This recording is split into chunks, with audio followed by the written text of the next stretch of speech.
Today, we're blessed to be talking with Steve Kjorness, a terrific leader and a true gentleman.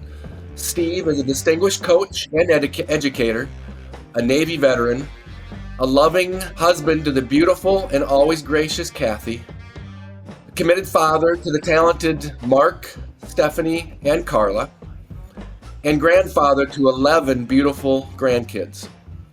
Steve has selflessly served people, communities, and ideas in countless ways. He's not just a Hall of Fame coach, he's a Hall of Fame man. Steve, good day. Hope you're doing well today. Thank you. Yeah, I'm doing well, Dan. Thank you for that. I don't know. You did well when I wrote for you, so no.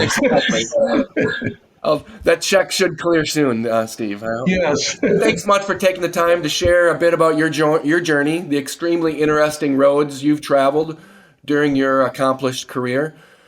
Although I'd much rather be interviewing you in Westbrook, perhaps walking the endless trails you've permanently marked in the halls, rooms, and basketball courts of the Westbrook area school system in which you so admirably served, or even up in the Minneota farm where you grew up on, where you led a bit of a Huck Finn childhood.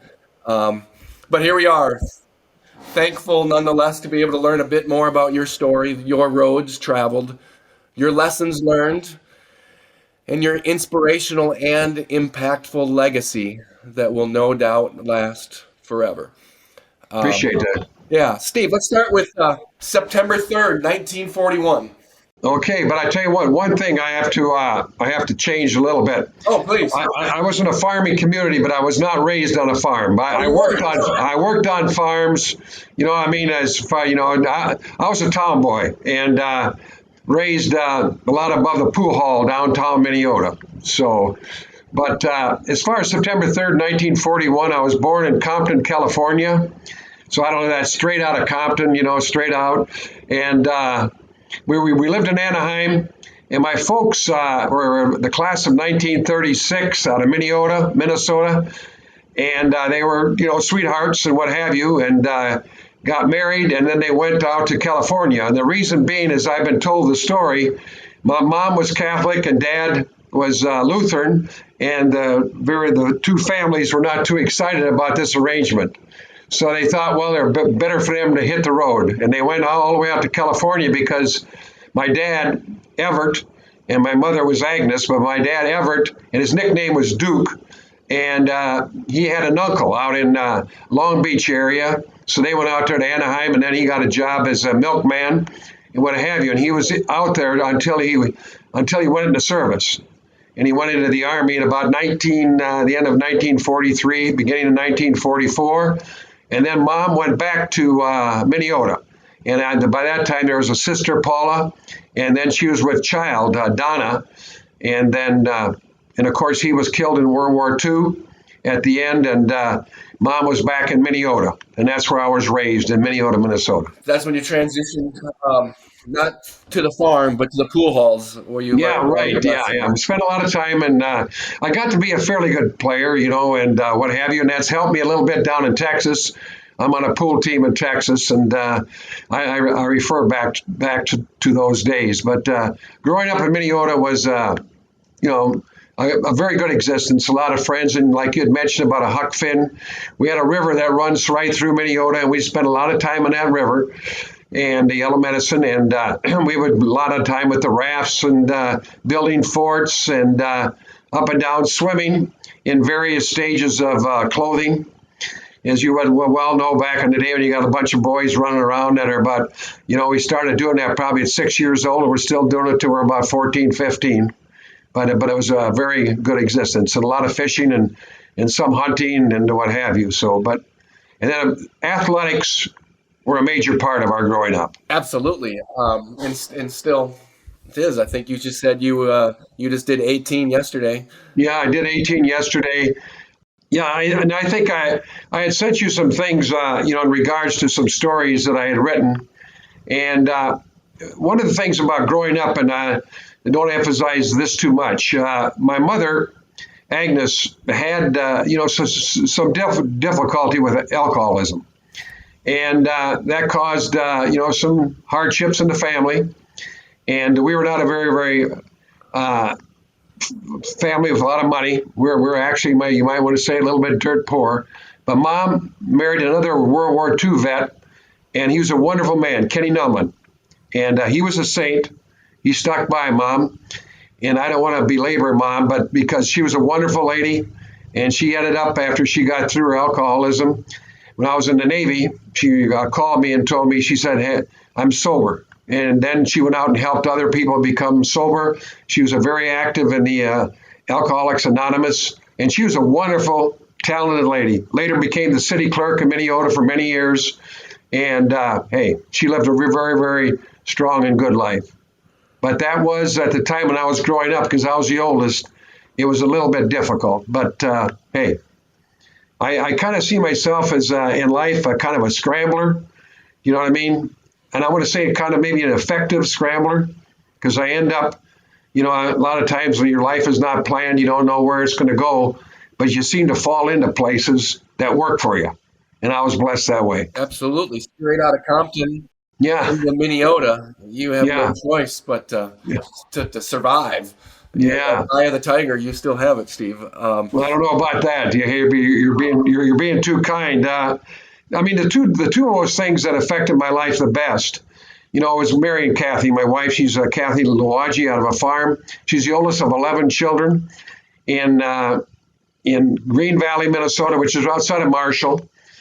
And I met her after I got out of the Navy, and met her in a kind of a famous place in Minnesota, Minnesota, the Silver Dollar Bar, which is the first bar that was incorporated after Prohibition. So I met her there, and she was there on a bowling party, and my friend and I were coming home, I think, from college, and we stopped there on Friday night for a little libation. And at that time, they had a piano bar and dancing. So I looked around, I suppose, after a little fortification, and said, hey, I asked her to dance, and hey, the rest is history. I was lucky. What, 55, 56 years Yeah, later? we're right at 55 years marriage, and yeah, it's been good. I mean, in regards to, like you mentioned about the the children and the grandchildren, and the life that I had the opportunity here at Westbrook, and then at Westbrook Walnut Grove. Let's go back if we could just for a sec. Then we'll come back to life in the '60s, but back to the '40s.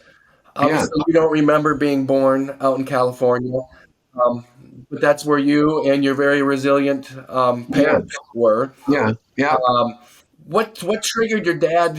I mean, if in the 1940s, moved out there. You talked a bit about the Catholic Lutheran thing, and maybe we can talk a bit about that. That's kind of interesting and intriguing. A lot of questions there, but your dad was out there alone and decided to go into service. Well, he Obviously, wasn't out there alone. What happened was he went into the service, and that's when Mom left, and it was better for her to go back by train to Minnesota, because he was gone. He was going to be in the service and didn't know where he was going to be stationed, okay. and what have you. So, that's just how that occurred. And when and the main reason I would say he went in, is I was told, was the fact that he felt he had to serve. He had a brother, Bobby. He had one brother and one sister. And Bobby was already in combat over in Europe. He was in he was in Italy. He was also in North Africa. And a side note with Bobby, believe it or not, here's the thing. He was a sergeant, but he's a platoon sergeant. And in his platoon was Audie Murphy. Now, Audie Murphy is the most decorated soldier ever. And he was in his platoon for a short period of time. And Bobby told me a number of stories I can tell you. I'm not going to, about Audie. I mean, unbelievable stories about this guy. I mean, what a fantastic, great soldier he was. You know what I mean? And some of the things that he did. But by Bobby being in, my dad felt that this was a thing that he probably had to do. You know what I mean? He wanted to serve his country, even though he had two children and one in the way. He just felt that, hey, I'm going to go and what have you, and that's what he did. And what happened was that after my mom got married, and we didn't spend a lot of time. The Kjornesses, my grandma was still in town. My grandpa died on my 6th birthday when we were back in Minnesota. But grandma was around, Grandma Kjorness, so we did spend time with her. But we seemed to become focused, not so much on the Kjorness family, but on, my mom's family and Kenny, my dad, Kenny, which I understood. And I never asked a lot of questions. You know, I mean, I didn't want to do that because I thought, you know, with my dad, I call Kenny, you know, my dad. I didn't want to, you know what I mean, be bringing up. But other people in the community were very, very, very, very good to me. So these guys had a very, very, I tell you, over the last 50 years, on most Memorial Days and Veteran Days, I go around and I give these speeches on, on patriotism, and it's about three different people. It's about my dad. It's about Richard Lazinski, who was a good friend of mine who was killed in Vietnam, and a guy I met in Texas called Harry Kelly, who was on the USS Indianapolis, and he was on, I ended up in a prison camp over in the where the bridge of the River Kwai was built. So those three I do about. But one day, when I was doing one of these speeches in Minnesota, my hometown, 5 boys that got killed in Vietnam. And they have a memorial site to them downtown, a very, very beautiful thing that has been set up for all 5 of them, Richard Lazinski, my good buddy, included. One day, the Hetling brothers, they're both served in Vietnam. They are the ones that established this Vietnam memorial. They stopped by, and I happened to be there for a celebration in Minnesota, and they asked me if I'd come down to the memorial site because Richard Lazinski's last letter was sent to his Aunt Bonnie. So I thought, well, how come me? They said, well, you're a pallbearer, one of Richard's best friends, and you're a veteran. We want you to stop by and accept his letter. I go down to accept the letter. I did not know Bonnie Lazinski.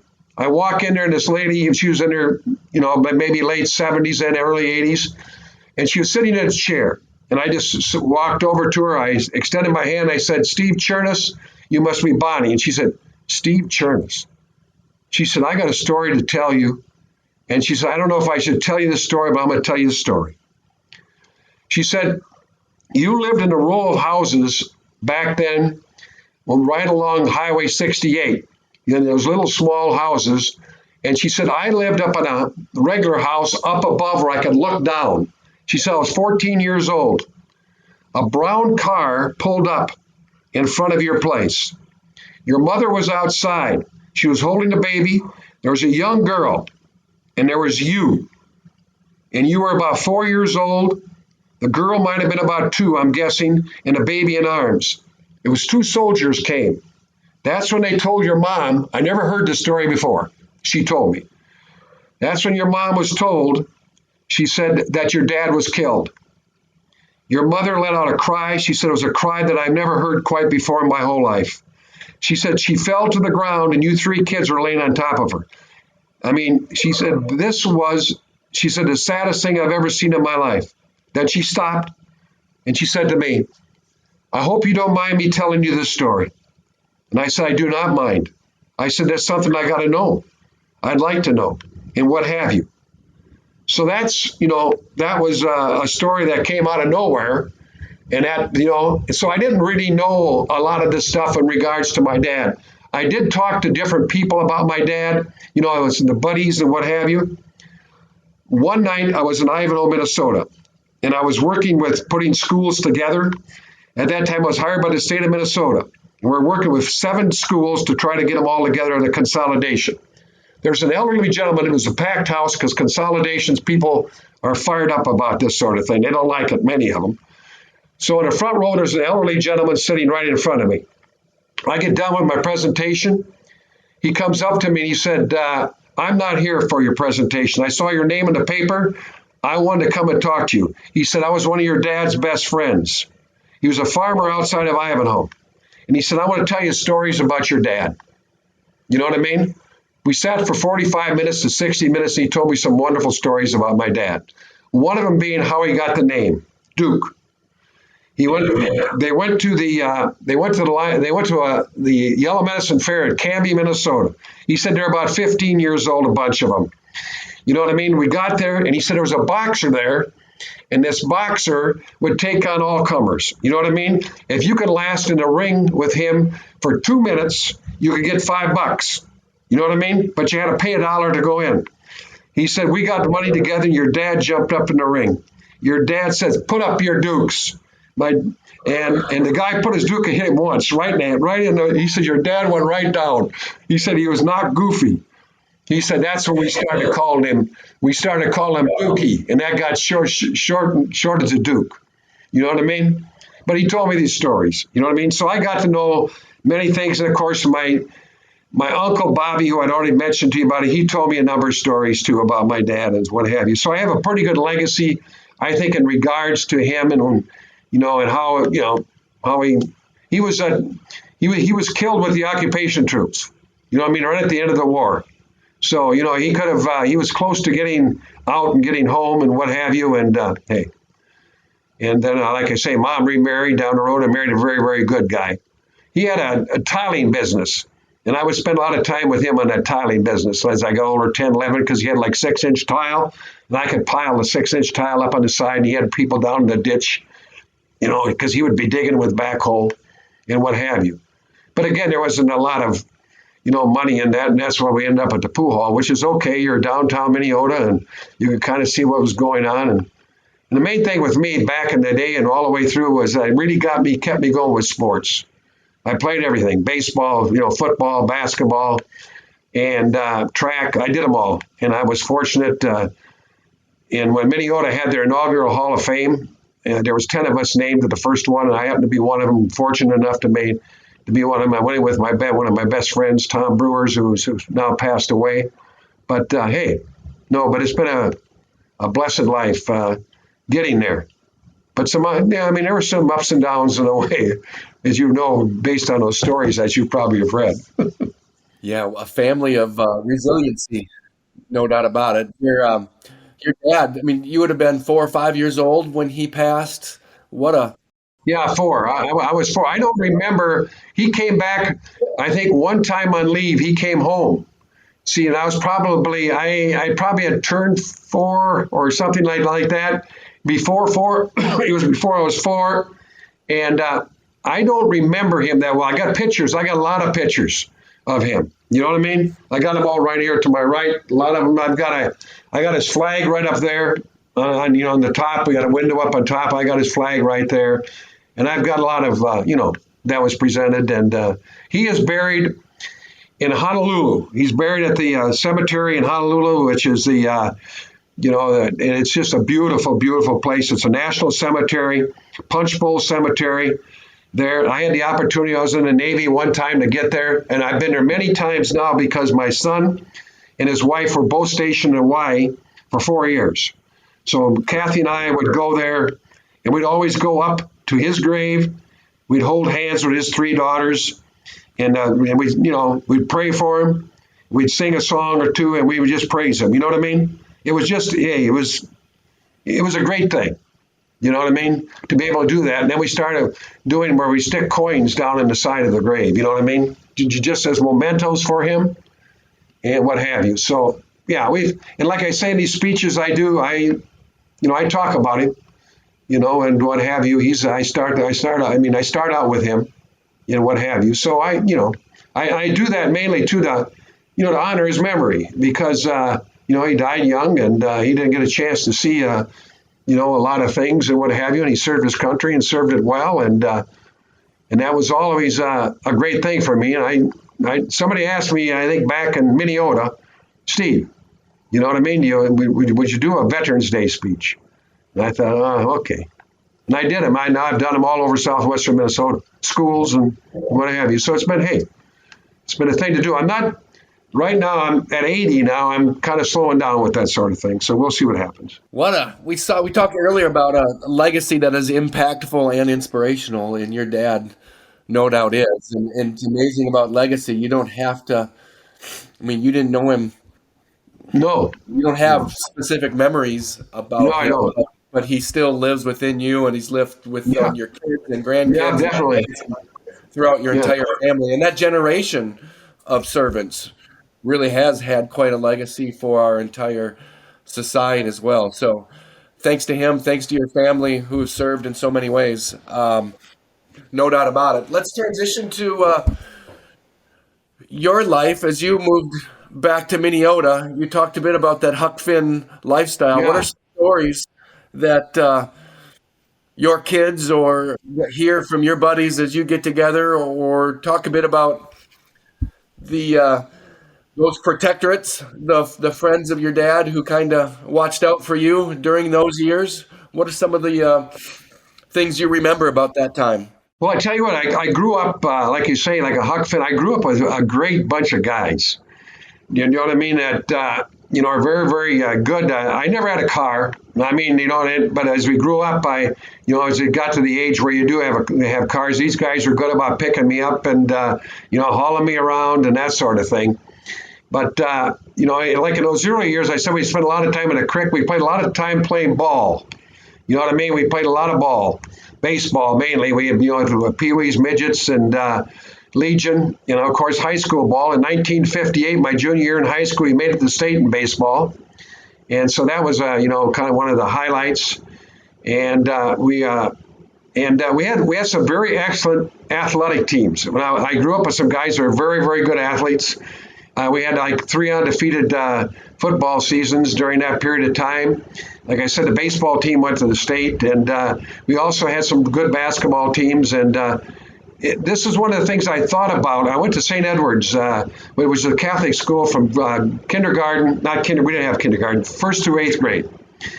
And, and we had the Sisters of St. Joseph were our teachers. And they were disciplinarians. You know what I mean? They were kind, but they were tough, and they were good teachers. So I was fortunate to have them. I think that was very important. And as a 9th grader, I moved to the public school, which was the high school. And we had a guy come over to the school by the name of Tom Warner, good guy, coach they had a Catholic high school in Marshall. And he was trying to recruit us guys to go up there. And I always get a kick out of that because he says, you don't know how it's going when you're going to go up to the high school. He said, they got guys with nicknames up there at that public school, a buckshot, birdshot, BB shot, corn cob Ole, guy called Wiener. He said, they all got all these kind of names. And what kind of a place is that? He was, kind of kidding, you know what I mean? And he says, what's going to happen? You see these girls up there and stuff like that. You know what I mean? Well, I thought we shouldn't have said that. Because all of us said, hey, if girls, we're going to go up there, you know what I mean? But anyway, all of us, nobody went to up to Central. We all went over there. And we had our coaches were like World War II vets, Korean vets, and these guys were really looked up to. I mean, these guys were so good, and they were mentors, and they were so good. Now, from time to time, I get myself in a little jam here and there. You know what I mean? And the superintendent was a guy by the name of Diedrich Peters. He was tough, but he was fair, but tough. I'd go in and he'd have me, I can remember him, he'd be at the end of that desk. I'd be at the other end of that desk, and he'd look at me with those piercing eyes and more or less say, Steve, come on, let's get going here. And what was funny, when I'm telling you that story, 45 years later, I'm sitting at that same desk as a superintendent in Minnesota because I am doing an interim. I did these interims for like 7, 8 years. I went to a number of schools in southwestern Minnesota. And I end up in my hometown, Minnesota, of all places. You know what I mean? I called up my best buddy, and I told him, he was still alive in Ghent, Minnesota. And I told him, Tom, I said, I got access to our records, finally. And he says, he says, can you make me salutatorian? I said, we could probably do that, Tom, but it won't work out too well. And he says, well, at least I can say I am. Well, we weren't salutatorian or anything like that. We were way lower down the ladder. But I always get a kick out of it. I'll be sitting at that desk, thinking about what happened, years ago or what happened then. But, with my folks, we would go, the things that we did, on Sundays, you'd always go to relatives. And I would play with my cousins, you know what I mean? They play games, we'd be, a lot of tag games and that sort of thing. So I got to know my cousins because there was a lot of them, especially on my mother's side. On the Kjorness, and she was a de Smet. And she was the interesting thing there. She was the youngest of that family. And my dad was the oldest of his family with 3 kids. And she was in a family of about 8 or 9 kids. And they all ended up being farmers around the Minnesota area. So we would go there quite a bit too and visit. And I'm still in contact with those people. One of the things she told me before she died, she said, Steve, make it a point. always to be in contact with these relatives. You know what I mean? Be there not just for funerals or what have you, but keep in contact. You may have to do it by phone or what have you, what Cathy and I have tried very, very hard to do. I grew up with about 7 guys through high school that stayed friends of mine all the time, which is sad right now, Dan. All of them are gone except for me. I don't know how that is, but that's how it worked out. And we'd be on the phone a lot. I would see them from time to time, and all of them ended up basically going into service. All of them had grand lives. All of them were very successful. And we may have struggled from time to time. And I think in the story you'll see where I ended up at Mankato State after I graduated from high school. And we went there. It was 4 of us that went there. And I guess the academics, I shouldn't say there's no guessing about it, but the academics weren't the best. And I think I told you the story in there too about on that bus ride, which is kind of a crazy thing, but I don't even know if I want to mention that, but I will. I'm 80 years old. You can get by with saying that stuff now. I was on the basketball team. I was on the freshman team. I was starting. And we were going for a trip to St. Cloud State because the freshman team had played the preliminary game before the varsity game. And I got on the bus. This was right about Christmas time. And the coach got on there and he said, off the bat, he said, there's 2 guys on this bus. He said they're going to have to get off because they're academically ineligible. And I'm sitting in the back because the freshmen sat in the back. The starters were up front. And all of a sudden I thought, uh-oh, I'm in trouble. And sure enough, my name was read. I had to get up, pick my duffel bag, and walk off the bus, which wasn't one of the easiest things in life. But hey, he did what he did, and it was. You fast forward about 30 years, and I never told anybody that story, Dan. Never told anybody that. I kind of got slid by it, or people on the bus knew. You know what I mean? And one of the coaches, John Schultz, who was the best player on the team, ended up as the coach at Jackson. And of course, I ended up the coach at Westbrook and later Westbrook Walnut Grove, and we would go against each other. You know what I mean? In District 7 basketball. And of course, John, I've gotten to know him, just a wonderful man. He never raised the issue. I didn't bring it up, but he knew because he was on the bus, probably sitting in the front row because he was our best player. But he's a good man. So anyway, it still is. But anyway, about 35 years later, I'm sitting in McDonald's, Cathy and I, with our daughter Stephanie and Scott Barth. And they had just gotten married. And Scott had been up at a financial conference. He's a financial advisor, and he was up at Alexandria. And the guy who was presenting, his name is Jack Parkins, he was presenting, and he's coming to Scott, and he says, Scott, he says, I see you got married to a Stephanie Kjorness, and is that Steve Kjorness' daughter? He says, yeah. Well, you ask him about a bus ride. So they came back. He didn't say anything about the bus ride. Came back and Scott says to me, Steve, how about this bus ride? Like I said, I never told. So I told him about the bus ride. You know what I mean? What happened? Because, hey, it's one of those things that happened. And after that, I dropped out of Mankato State, and then we went to Denver. Me and two of my buddies went to Denver. I got a job in Denver, believe it or not, as a fry cook, and that's another story. I got a job there. We was there for 3 months, and then my dad had a heart attack, and Mom called me home, went home. Then I went on construction for about 3 months, and then I joined the Navy. Jack Finnegan, a good friend of mine, and I went down. We were going to join the Marines. And we went down to Marshall, Minnesota, went into the Marines, and we sat in the office, but the Marine guy wasn't there. But the Navy guy was across the hall. He was there. He came in. And, of course, he said, the Marine guy's gone today. And he happened to live in Minneota. And so he said, why don't you come over to my house tonight? He said, for supper. And he says, maybe I can sign you up before the strawberry cake and ice cream. Well, he signed us up while we're eating the strawberry, cake and the ice cream. So we went in the Navy, and then I ended up going to the Navy, which is, I would say, the second best thing I've ever done, outside of the fact, marrying Cathy. And number 2 is going to the Navy. Because I tell you what, I ran into so many outstanding people. I'm telling you about enlisted, guys and officers that were just above and beyond, and they took care of you, taught you how to do things and to do it right. And I got aboard the USS Twining DD-540, which was a destroyer out of San Diego, and that's kind of one of those up and down things. They call them the tin can babies. About 200 men on there, and I got in there, and the first day I got on a boatswain mate, came up and said, handed me a paint and a brush and a chipper, and said, "You're going up on the mount, up on the second deck, and you're going to chip this gun mount." He went up there, he showed me what I had to do, and I probably started about 10 o'clock, something like that. At 4 o'clock, I was still there, and of course, you know what's going through my mind. 4 years? I signed up for this for 4 years? How am I going to survive 4 years of doing this? And this guy comes up, and he says he's got my service record in his hand. And he says, "Hey, it says in here you can type 45 words a minute.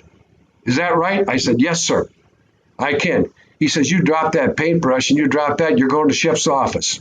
Now, you can't beat this duty, Dan. If you're on a ship, is the ship's office. I got down there, and the engineering officer, a guy by the name of W.I. Milway, a graduate of the Naval Academy, he came in and he said, "You're going to be my, what they call the log room yeoman. You're going to be my special guy, engineering." In other words, like you're the administrative assistant. Now, here I was a seaman apprentice. And he took me, and I went there, and that's what I was. I was a white striper working with red stripers, which are the guys that work down below the ship. They're the boilermen, they're the machinist mates, the engine men. These are the guys that are, hey, the salt of the earth, pretty tough guys. You know what I mean? First time I went to the shower, I remember there was two things that two guys walked in, they got tattoos from all over the place. You can't believe it. You know what I mean? I think, oh my Lord, here we go. But they're, hey, good guys. And I learned a lot from them. And after that, I was on there for 13 months, and I got selected to go to the staff duty at Commander Cruisers Destroyer Force U.S. Pacific Fleet. And I was there for a year. And then I got orders first I got orders because the guy came down and he said, "Steve, I can get you orders to Hawaii." And I said, "That's fine, Pearl Harbor." But he said, "I think you'd be better off, better if you went to Yokosuka, Japan." And I thought about Japan because of my dad, and things like that. And I thought, oh, yeah, okay, but how is that? What do you think? He said, "Steve, if you go overseas now, because this Tonkin thing and all that stuff, you're going to have to extend, for 6 months." So in other words, I said, "I'll do that," because I didn't want to get out in January. That's my date, and going back to Minnesota in January. I said, "I'll go." So I went to there, and again, I talked to you about this scrambling. I get there, and they send me to the wrong place for whatever reason. I go to the Force Legal Office, and I'm at the Force Legal Office, and I was supposed to be at this activities place, and I'm there, and they said, "Now, where did you go to school for court reporter?" Because you had to go to school if you're in the Navy to the Rhode Island, to Newport, Rhode Island. That's where you went. I said, "I have not been to any school." "You haven't been to school? Why are you here?" "Well, I know, this is what they sent me." And they said, "Well, would you be interested on the job training? Maybe we can, my record at that point had been very good. So they were looking at that. And I said, I can learn how to be a court reporter," which I did. They taught me. And I ended up doing special court martials, general court martials, investigations. I was with the law officer. I was with a guy by the James E. Keyes, who later on, in 1967, I was out of the Navy then. He's the one who defended Butcher on the Pueblo. And I was with him. He was in our thing. So I had the opportunity to see a lot of different things. The Otsu prison is right there out of Yokosuka, and this is where the American servicemen were put. You know what I mean? When I left, there was 24 Americans who were in that Japanese prison. MacArthur, when he ended up with a status of forces agreement where he said if you're an American serviceman and committed a crime against the Japanese would try you. You know what I mean? Which is kind of an unusual thing that happened, but that's the way it is. And so we would go there I didn't go there a lot, but I've been there, where you go and you bring like toothpaste, different things. And what happened then too, Ted Kennedy at that time was a junior senator out of Massachusetts, and he took an interest in these 24 people, about getting them out of there, no matter what the crimes were. But you got guys that are in there for murder and what have you. And so they would write up depositions to get themselves out some way. So we would go out over there and help them with that. You know what I mean? Help them with these depositions. They'd bring the prisoner up and what have you. So I got to see a lot of different things. And at the end of my service time, and we traveled a lot, and I was involved in sports. I played on the base teams and this sort of thing, especially in fast pitch softball, basketball, and that sort of thing. But anyway, at the end of my enlistment, I got orders to Stockholm, Sweden, which is MAG duty. By this time, I'm an E5, going to make E6. So I'd advanced pretty well. And I thought to myself, should I stay in? And these guys really encouraged me after I got these orders. My guys that were saying, the guys are E6s and E7s that I work for. And of course, and the officers too, Steve, you can't beat MAG duty. You can't beat embassy duty in Stockholm, Sweden. You're single, for crying out loud. You're going to Stockholm. Well, I thought about it. I wrote a letter to a guy by the name of Gerald Olson, my high school principal. And Gerald had stayed in the reserves. He was a World War II vet. And he said that, Steve, I think the military is great, but he said, I see you as a coach and a teacher.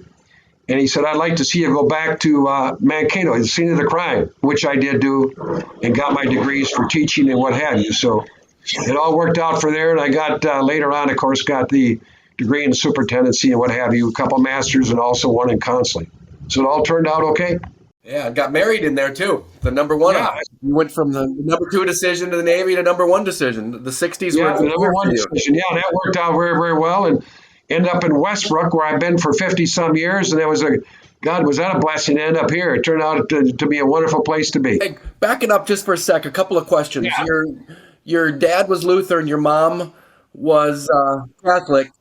You came back to Minnesota. Were you raised Catholic, Steve? And talk a little bit about about faith. I was raised Catholic because I ended up in Catholic school, and also I ended up Catholic and stayed Catholic, and of course Cathy is Catholic, and so I'm still very active in the Catholic Church here in Westbrook too. So, but yeah, my mother. Now get this: my mother, in her second marriage with Kenny Nunley, she married another Lutheran. You know what I mean? She must have had a passion for Lutherans, and he, of course, stayed a Lutheran also. And what happened, I would say, after maybe I'm thinking like 5 years, one day we'd go to Mass every Sunday, and he came out of the car and said more or less, hey, told Mom to move over, and he was driving, and he joined the Catholic Church. So he became Catholic, you know what I mean, after a period of time. So we were all, because he thought, well, we're better off all in the same place. So that, was it. Being raised in a Catholic environment, of course, and with the nuns, the Sisters of St. Joseph, there was a lot of pushing, to be a priest. And of course, we're all altar boys. I was an altar boy from 3rd grade all the way through the 8th grade. So you were around priests and what have you, and the priests I had were fantastic gentlemen, and they were inspiring, and that thought entered your mind from time to time. Hey, I wonder if I should be a priest. You know what I mean? That never came to fruition, but I think a lot of us guys thought that. You know what I mean? Because we had a couple of priests that we had during that period of time. Yeah, they were inspiring. I mean, they were just excellent people. And you thought, oh, hey, that wouldn't be bad to be somebody like that. I mean, they were good role models. So I had good experiences. Your dad, Everett, put up your Dukes, Kjorness. Obviously a pretty fearless guy. Did you have any situations growing up where you had to put up your Dukes? Or No, I tell you what, I was never a fighter. But I ran with a crowd, probably sometimes a little bit on the edge. And we had a couple guys. Cathy's laughing though. She heard this. She had a little chuckle when I said that because she knows. But I ran with some guys that were, hey, that would happen at dances or that sort of thing. But I might be the guy that might be holding one of the guy's coat or something like that. You know what I mean? Probably encouraging somewhat. But no, I was never. I think I got a fight with a guy that moved to town in 3rd grade. We're on the ice rink, and we got into a little battle and what have you. But I think I was trying to be sometimes maybe I don't know if I was a peacemaker or not, because it didn't work out too well. Because the guys I ran with, hey, the guys I ran with, they were type went back down and what have you, and I saw some of that, but I wasn't an active participant. I guess I wasn't putting my Dukes so much. Pool hall, settling scores, playing some 8-ball and billiards. Yeah, no, I played a lot of 8. We played a lot of pinball. Yeah, talking about pool, we played a lot of, we had a pool hall besides the one I was at called Joe DeRose, right across the alley from where I was at. And we'd hang out there a lot. And we'd play pill pool. Now you might have, let's say you got a quarter in your pocket. And what would happen, you'd have like 6 guys playing. And what happened, you draw pill pools, and it'd be 1 through 15. So you'd draw a ball. Let's say you got the 7 ball. That was your ball. You got the 7 pill. That's your ball to make. Each one of those guys, if you made that ball, would give you a dime. But if these guys made their pill, you had to give them a dime. You know what I mean? So you could give up, if they're making their pill, you could give up 60 cents when you got a quarter. So you're sitting there, you're scared to death because there's no way you don't want to sit there and say you can't pay, even at that age. You know what I mean? We're probably 14, 15, 16, and we did this a lot. You know what I mean? We didn't have money, any one of us. And I guess there was some IOUs that floated around, obviously. Do you know what I mean?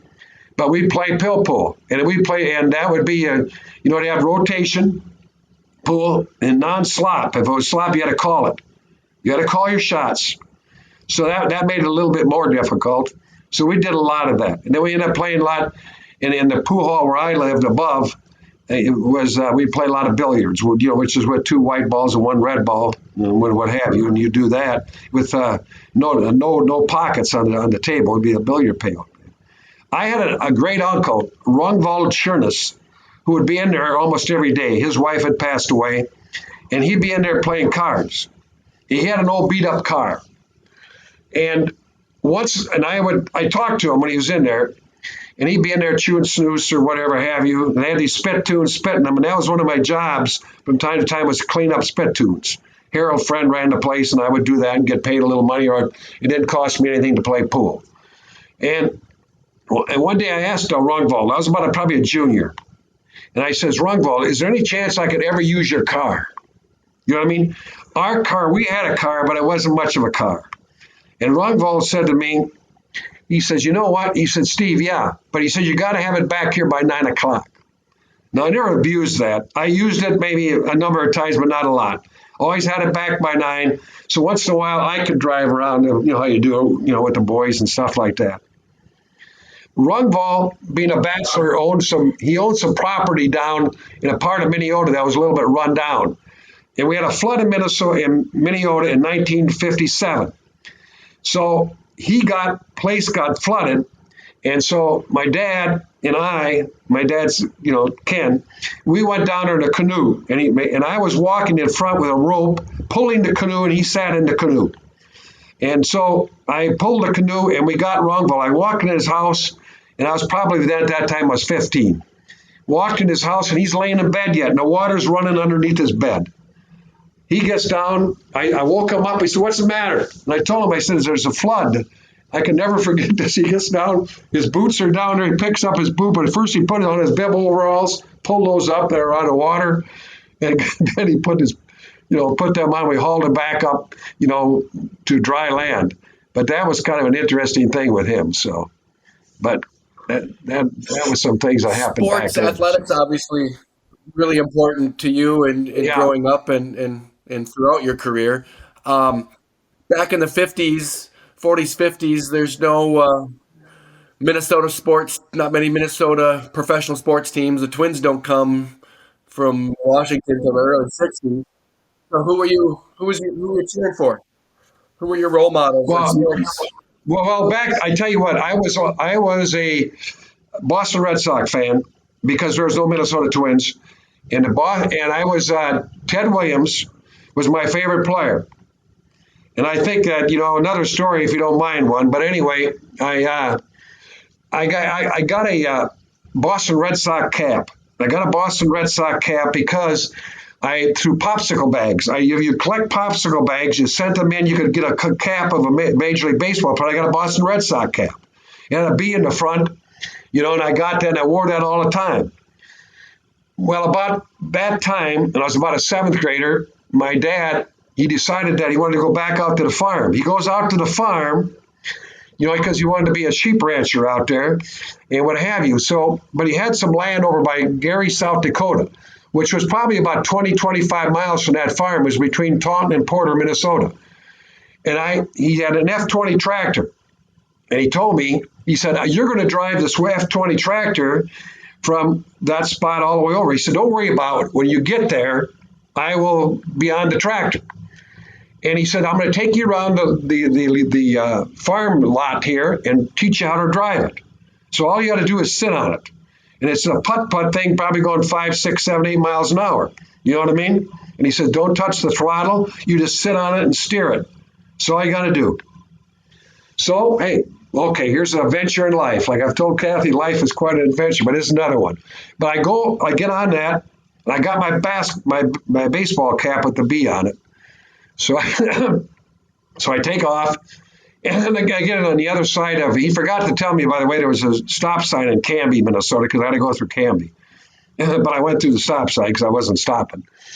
And luckily, nobody was coming across. But I just kept going, got to the other side of Canby and over by Burr, Minnesota. And it was windy roads, and it got windy. And I've been on a tractor quite a while, going down this hill, and I'm just got to a level spot, and my hat blew off from the wind. Now, I did a crazy thing then. I looked back, and it was right there in the ditch, and I'm going slow. I jumped off the tractor and ran down the ditch, grabbed the cap, come running back up to the tractor, and who do you think comes over the hill in his pickup? It's him. You know what I mean? And I'm just jumping on the tractor. He sees this. You know what I mean? Okay. We drive a little bit further. He's waiting because he's waiting with his pickup and where this land is. And I drive. He gets there and he jumps on the tractor. And I just stand up, and then he drives it. He drives it in and stops it and parks. And he had me, and I sat down next to this fence. And he sat me down. And I said, I said, I'm in for it. And he said to me, I'm going to tell you something. He said, your mother would kill me if something happened to you. And he said, no way in hell do you do stuff like that ever again. Don't be, that's craziness what you just did. And he kind of, but he did it in a good way, a nice way. I had probably at that time, most of the time I called him Ken. That day I called him Dad. You know what I mean? He was my dad anyway, but I mean, how you are that son. He was my dad. Yeah. Now, Minneapolis Lakers were also in Minneapolis at that time. And Dick Enroth was the announcer for those games. And my dad and I would listen to those games on the radio. And of course, on Monday night, there'd be the Gillette Cavalcade of Sports Boxing. You know what I mean? And we'd get popcorn, and we listened to that. And we'd listen to the Lakers. So I'd follow the Lakers. And for some reason, when I was about 6, 7 years old, I read papers. I'd go down and get papers, and I'd read papers. And my mother said, we're always going to have a Minneapolis Star at that time Tribune morning paper in this house, even though I didn't have much money.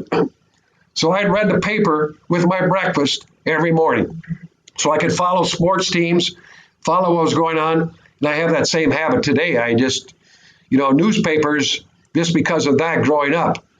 And I, just like when I came to Westbrook to find out, I went down here to the office of the Sentinel Tribune, and I asked them, can I take your newspapers every week and read them from other towns, Comfrey, Windham, even your hometown, Windham, and all those towns, and I would read them, mainly to find out what their teams were doing. You know what I mean? If somebody got hurt, who's scoring, who's doing what.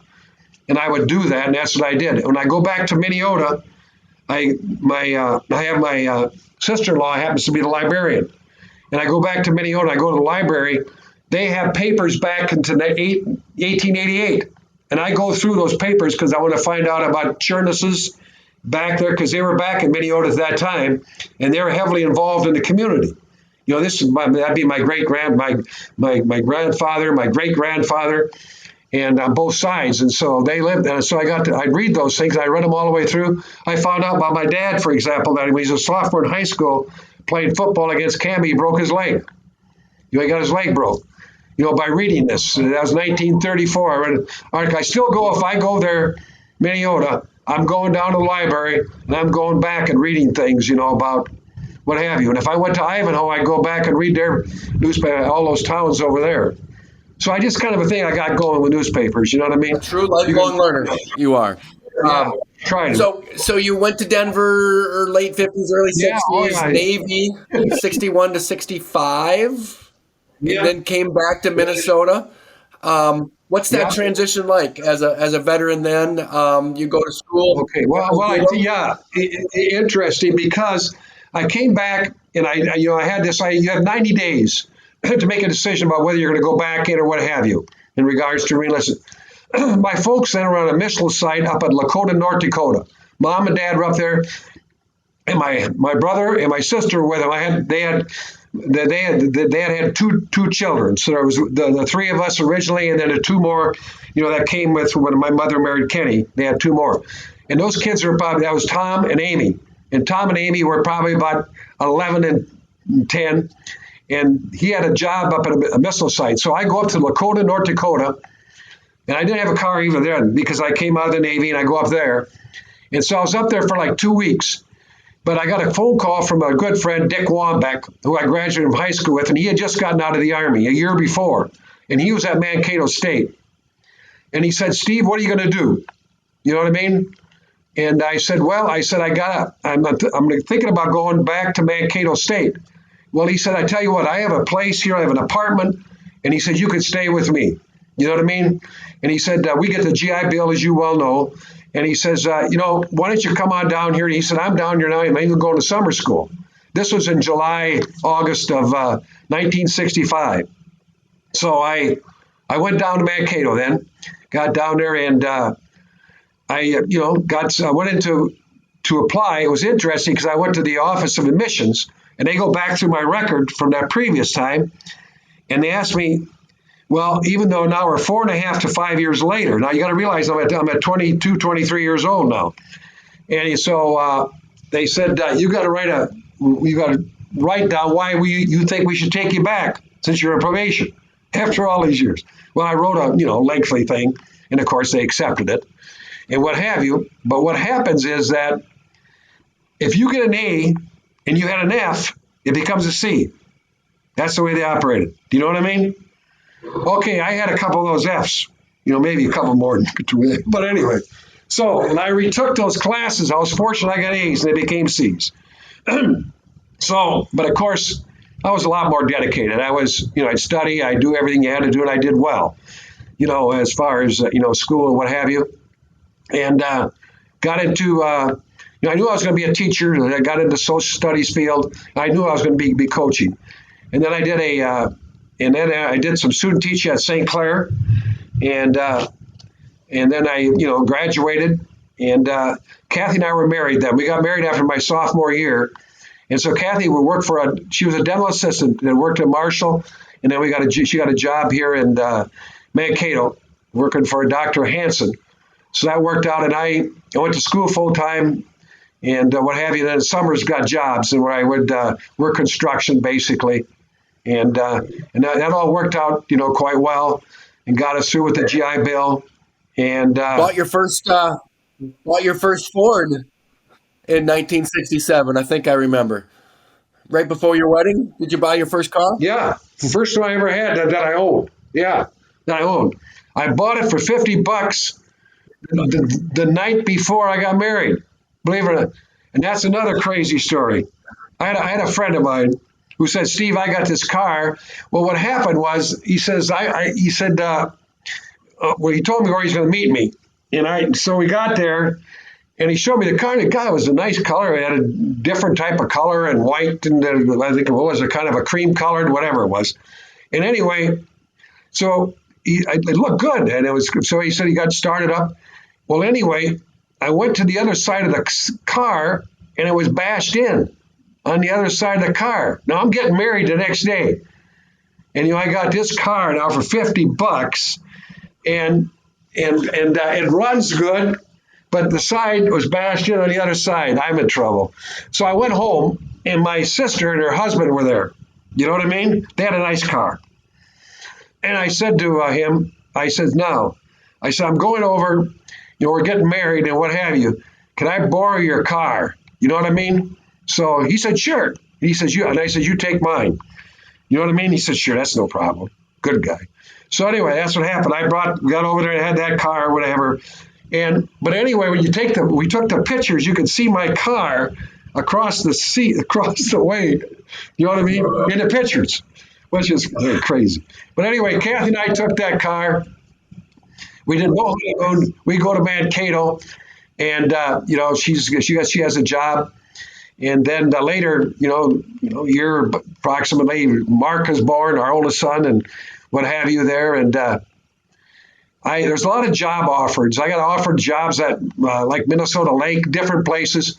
But Westbrook came up, and we went to, and Sanborn was another one. But anyway, got to Westbrook, and that was closer to Minneota and to Green Valley, so closer to our families. And they gave me credit for some service time. You know what I mean? As years taught. So that was more money. You know what I mean? And so I got a job. I had five preps, 5 different classes. Plus I was a head basketball coach, head track coach. And I took the job, and a lot of different things happened. Like I told you again, these scrambling things that happened. After the first year, I got offered a job at Waconia, Minnesota, and as head basketball coach and junior high social studies teacher. And so and the reason being because there was a guy that refereed our games that first year, Jim Kovaleski, who happened to be the principal at St. James and had become principal at Waconia. And he had thought, well, I'd done a fairly good job or whatever have you. And anyway, I went in to tell our principal, thanked him for the first year, and I told him I had offered a job at Waconia. And he said to me, our counselor is leaving. I said, yeah, okay. He says, we're going to offer, he says, you're not going anywhere. He says, we're going to offer you, he said, you're going to become the counselor, 10-month contract. You're also going to become the AD. You know what I mean? That's more money. And he says, I think that'll kind of put you somewhat where you're at with Waconia. I says, counselor? I said, you got to have a degree for that, don't you? Yeah, you do. He says, go get one. And he said, we'll get a waiver. So that's what happened. I became counselor. You know what I mean? I taught maybe like a psychology class or what have you. I became I did that for 20 years. I became the AD for like 20 years. Yeah. So then about, 87,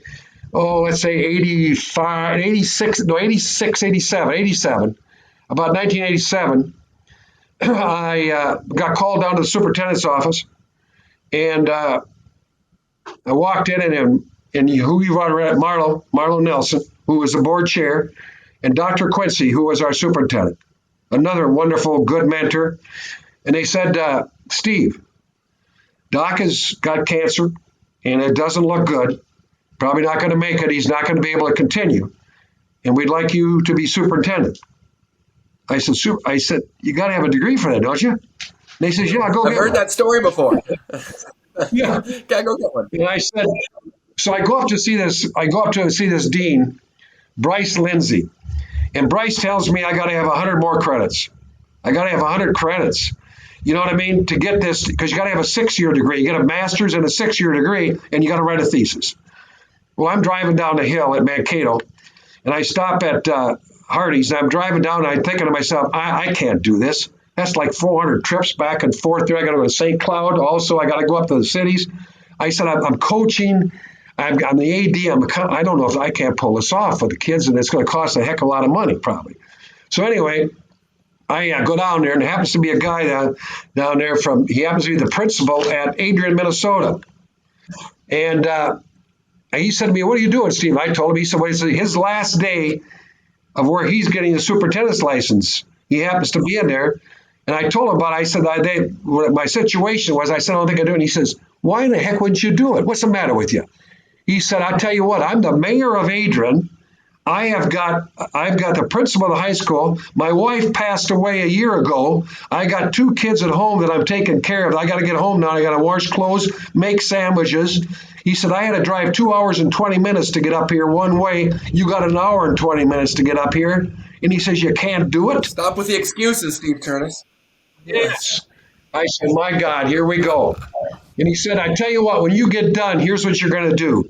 You're going to come to Adrian, and you're going to, when the start of school in Adrian is, you're going to speak to the student body. And you're going to give one of those motivational type speeches.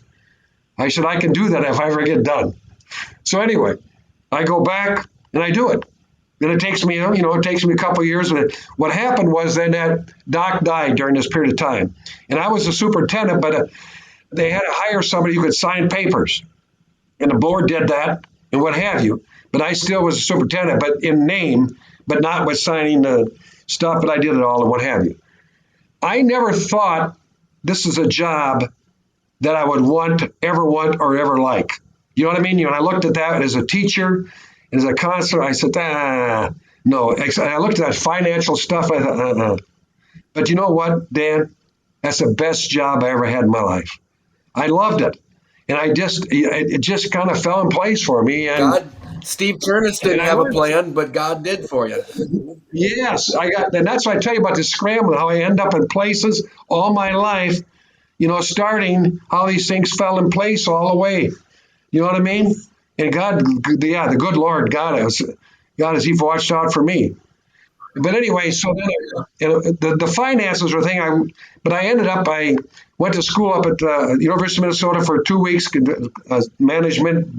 school management class that helped. Dick Orcott, who you may or may not know, was the superintendent at Wyndham here in Lake Okabena. He was a great mentor for me, helped me out with a lot of things.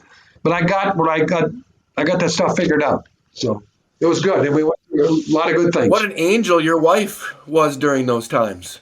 Because you had a full plate. Well, that's right, an angel, because of the fact I was gone a lot. And you got to realize being AD, you got, with basketball, like in the wintertime, playing games two nights a week, plus with the practice, plus I was AD, so I was up there all the other nights, in board meetings, and I went, it was a lot for her. But she, like I say, she's always been a trooper. The poor lady now, married an angel. Yeah.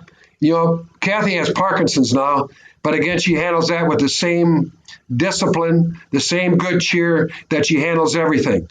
Yeah, she's been a wonderful lady. She's a prayer warrior, and and she's pulled us through many things. Every time we get in that car and we're going somewhere, she's saying some good prayers to make sure we make it and what have you, and get back, and praying for the kids and praying for the grandkids, and I bet praying for me a lot. Well, how long did you coach then, Steve? I coached for 27 years. I had head basketball for 27.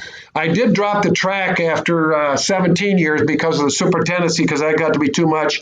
I didn't know if the board, what they thought about me being superintendent and basketball coach, but they more or less said, do whatever you want to do. Then I became the superintendent at Walnut Grove. I could at both places.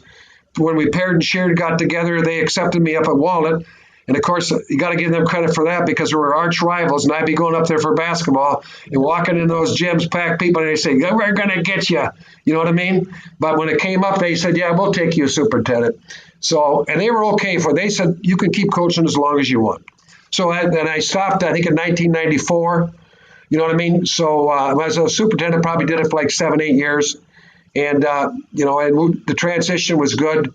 But we had some, like I say, some really outstanding teams and what have you. But I think the main thing to get, if you want to, I think, was the consolidation, the pairing and sharing of Westbrook, Walnut Grove together.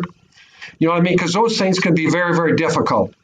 But this marriage worked out so well. You know what I mean? It was a dating thing for a while, and then a marriage is consolidation. It's been a wonderful thing, been in existence now for 30 years, and it's been good. But, most people thought at the beginning, well, we should be at Stoughton Jeffers. They're right down the line. They're 30 miles away. I mean, right down to Highway 30. And we did go through those discussions and those talks. And I guess that's for another day, but it didn't work out. But with Walnut Grove, it worked out. You know what I mean? We had the consolidation vote now. Dan, think about this. Nobody in Westbrook voted against it. One person in Walnut Grove voted against it. We don't know who it is. Somebody told me he was hightailing over to South Dakota when they found out who he was. But no, that is the highest vote, you know what I mean, or the best vote ever in any consolidation in Minnesota, because most of those are so contentious that, you know what I mean, they don't pass. They're paired and shared for a while. They break up, and a number of schools, many schools have broken up. You know what I mean? But we did not. We were paired and shared for that 10 years, and then we became, like I said, married, and it's been a wonderful thing. You know what I mean? And then we had the Mungs come in, and that's been another blessing for this area. You know what I mean? Came in from basically from St. Paul. And that's been Yeah, great. wonderful forward thinking by both communities, and obviously talented leaders help with vision, helping to educate and communicate what needs to be done. So success all The around. boards at both Westwick and Walnut Grove have to take the main credits. And there's many, many people. Well, I'm not going to mention all of them because there's so many involved. But it's the moms and dads that were here, the grandpas and the grandmas that were here, and the student body, all of them participated, and the teachers were a very, very strong factor in all of our school personnel. Everybody was involved. I tell you what, they worked so hard to make this done as far as curriculum and far melding these things together. And it was just a beautiful thing to see because I told you I'd worked with these other communities. I went to all of them in what they call the Buffalo Ridge, and I can see how they could go south quick because people would not work together. That didn't happen here. And it's still that way. Hey, it's still that way. It works. It Um, works. 1999, you were inducted into the Basketball Coaches Association Hall of Fame.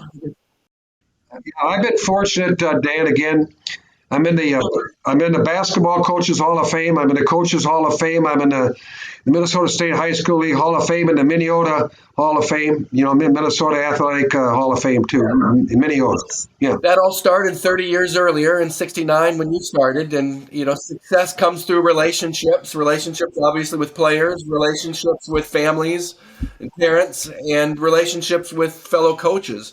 Maybe talk a little bit about some of your fellow coaches yeah. and I tell along the you what, line. the guy I got to mention some people in regards to basketball. The number one guy was my assistant, Gary DeBates. You know what I mean? Gary was with me from day one. And I tell you what, you couldn't find a better guy. He was very, very knowledgeable. The kids loved him, and he was a tough taskmaster. Do you know what I mean? I'm more of a guy, I would say, a pat on the back, sort of guy, rah rah, and that sort of thing. Gary's rah rah, but Gary, hey, he could be a little bit more in your face. You know what I mean? Yeah, good cop, bad cop. But he was a good bad cop. Yeah, you know what I mean? That's what he was. But anyway, and very, very knowledgeable. And he was, hey, him and I went through a lot. In the early years, we struggled. But then we got our program in place and everything kind of fell in place. So he had a lot to do with that. And I had junior high coaches like Don Stanek. I had Steve Kjorness, Roger Keene in the elementary. I had people like that, Jim Saul. In track, I had Jim Saul and Bill White, who were my assistants. They were tremendous. We were fortunate. We won 10 conference championships in a row. We won 2 regions, won a district. We had some great teams, had a 4th in the state. And in basketball, we were fortunate. Like we got to three state tournaments. We ended up second, third, and fourth, and won 7. We were in 7 district finals, won 5 of them, and won 3 regions, and maybe I think 6 conferences. So we were very, very blessed with really great kids. You know what I mean? And moms and dads that supported you. So all of this again was, hey, it wasn't me. It was these people. I was blessed to have all these people around me.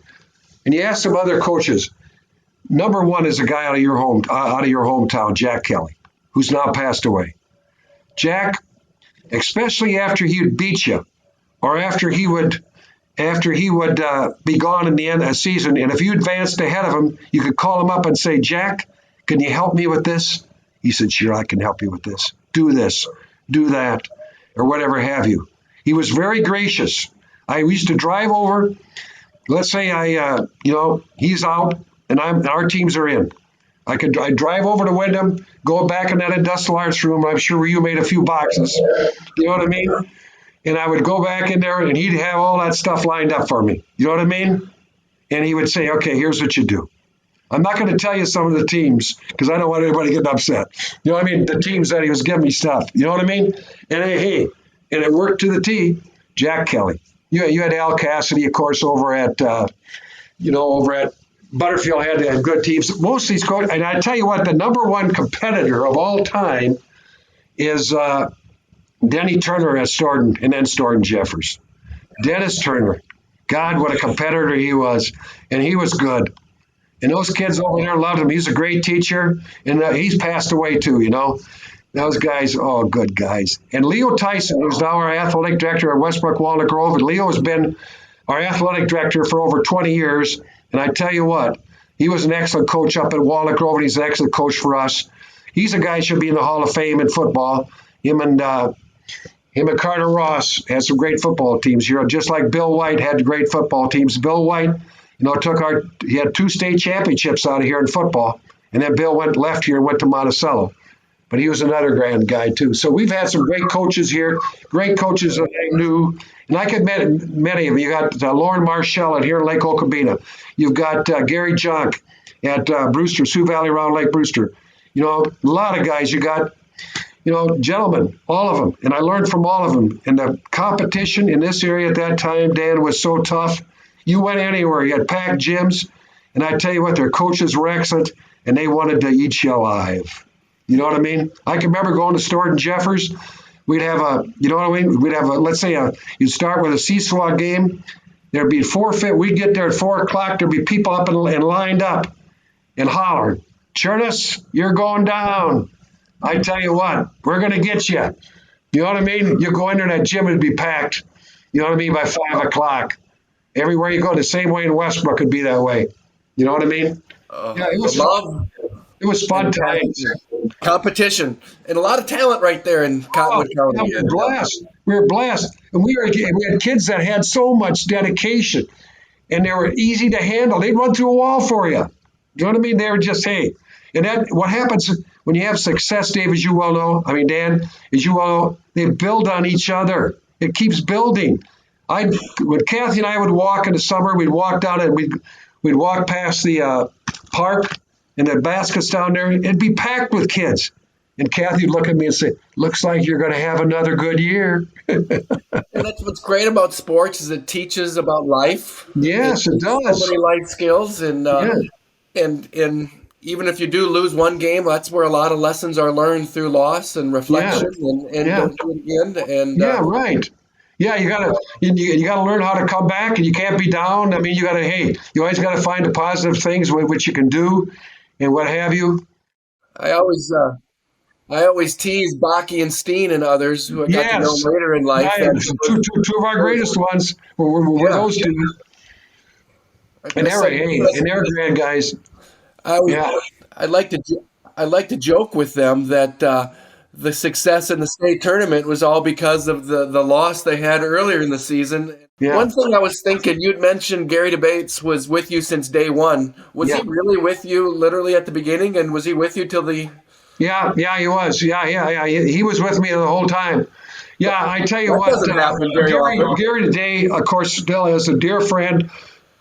When you say about 18 yesterday, I golfed with him. I'm with him in Texas.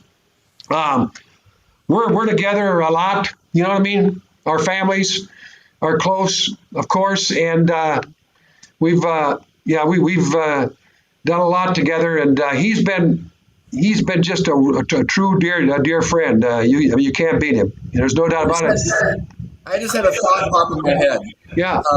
Tell me if this is wrong or not. But you had commented, you in some of your the literature you sent me, you talked about later in life you got to know Gene Cady a bit and spend a little time with Gene. I don't know if you know where I'm going with this, but sure I do. About Gary DeBate.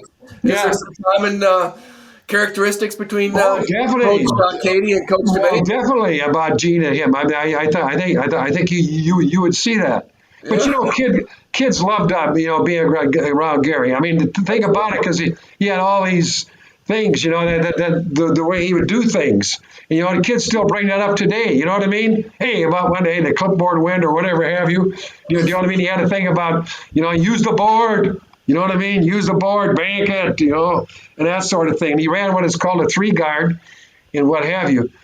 And Gary is just he with our success, he was an integral part of it all. You know what I mean? There's a picture. We played Pipestone in the finals of Region 2 at Mankato State. And Randall Comnick made a last-second shot for us to win it. And this was in 1982. And because Gary was a fireball, there's a picture of him running down the court with his suit, with his hands over his head, and it's a shot from the back. You know what I mean? One of those victory shots. And it's just an iconic shot. You know what I mean? And that picture, I think I see that all the time. I think, oh, hey, good. No, we got a lot of great memories. You know, a lot of great memories that we can talk about and remember. You know, yesterday we were out golfing. We had an 18. It was just a beautiful day. Here's Steve Alzinga's on the court. Is there? Steve now lives in Redwood Falls, but he came over and we're playing golf. So I got a chance to see him. He's going into the Hall of Fame at Southwest State February 5th. And he was one of our stars in '82 on that team.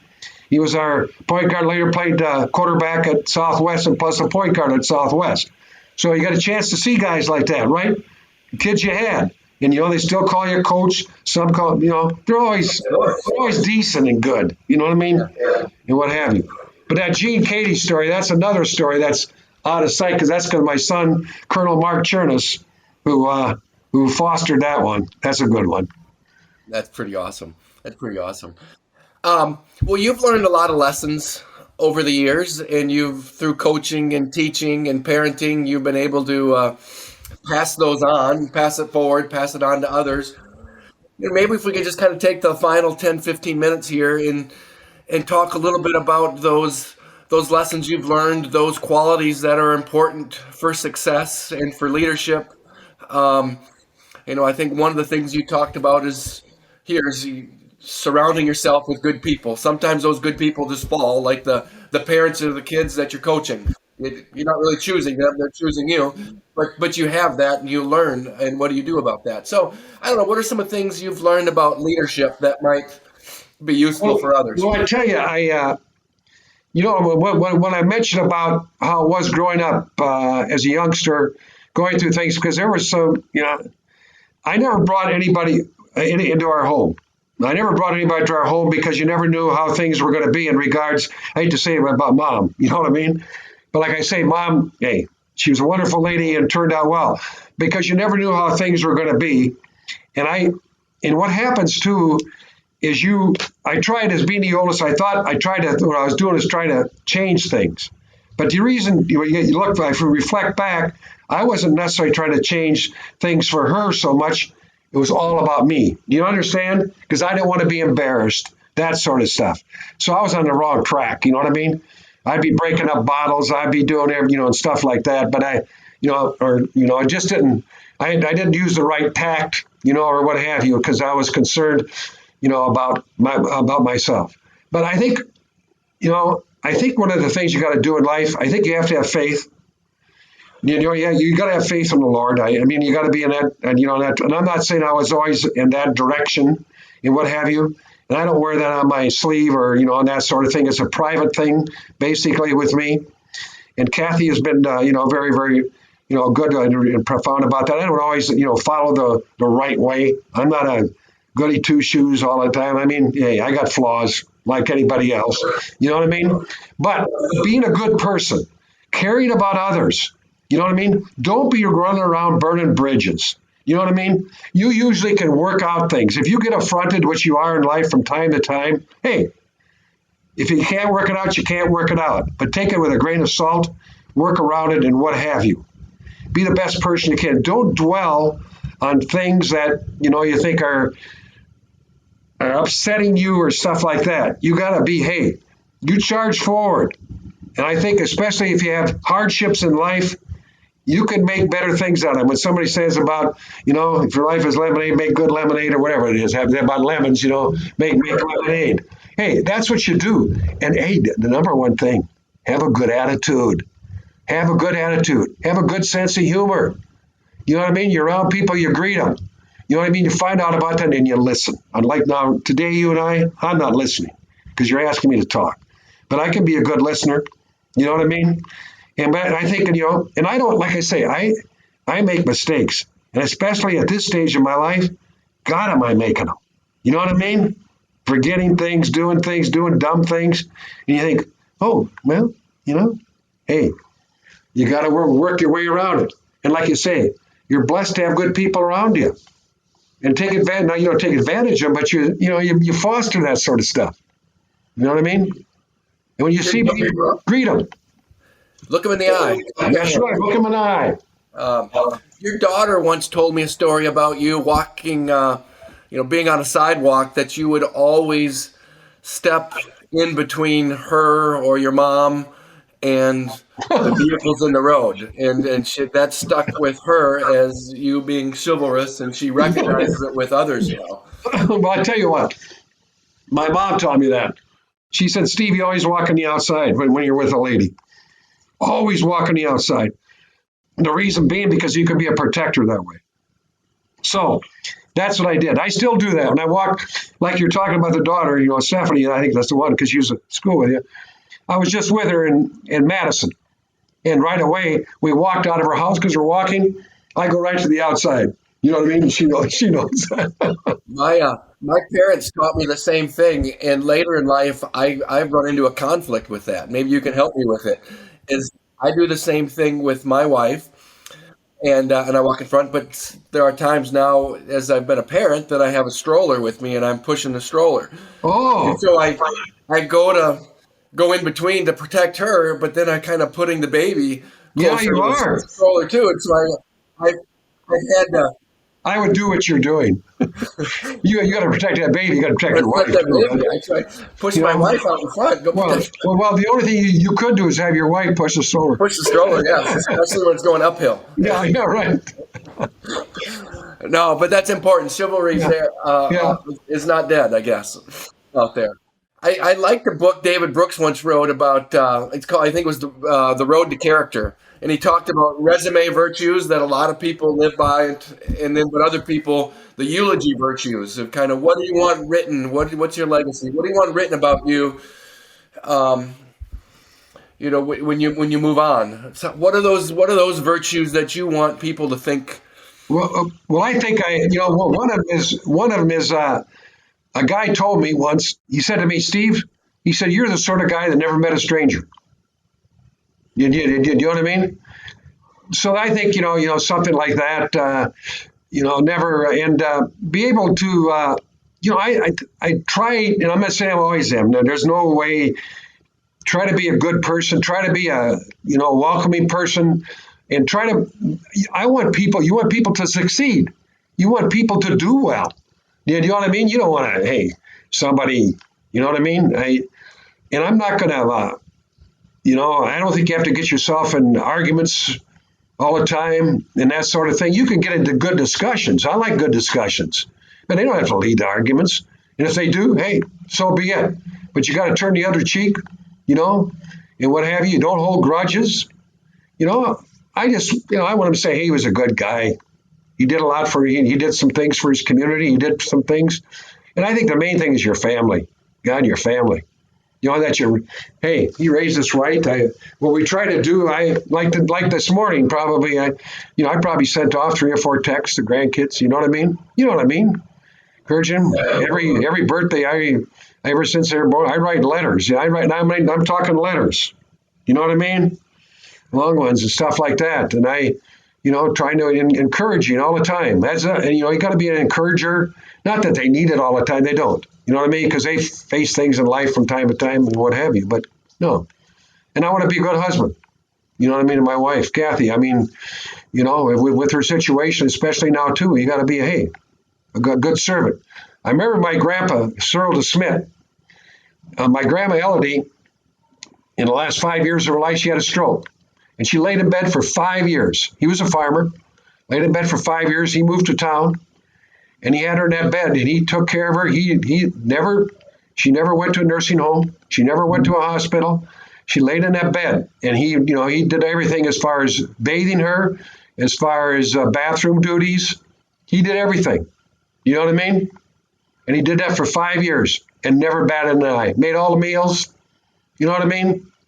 That's what you got. I mean, you want to be a person that hopefully doesn't go through that, but you have to be a person like that, like Grandpa Cyril. Well, a great man right there, and a great family that you've been a part of and that you currently lead. What an impactful, inspirational family you have, and a remarkable, adventure road that you've traveled. So thank you for all the lives you've touched and the communities you've served, and I appreciate you sharing 90 minutes of your time today, and I wish you the best as you continue finding success in your now starting your ninth decade. Yeah. Well, thank you, Dan. I appreciate it. I hope it went okay. You know what I mean? Just kind of, I don't like, since when you're talking about yourself, what do you got to be somewhat careful. No, it was fabulous. Thank you. Well, thank you, Dan. Hey, and good luck to you, Dan. You take care of yourself, you and your family. Nice to have luck. Good to be good, better to be lucky. So I appreciate it. All right. Dan Keeker here. Thank you for listening to this episode of the All Roads Podcast, my thought-provoking conversation with Steve Kjorness. Now, I'm always looking for more interesting, talented people to share their journeys. If you have any recommendations, please email me, Dan Keeker, at allroadspodcast@gmail.com. I say again, allroadspodcast@gmail.com.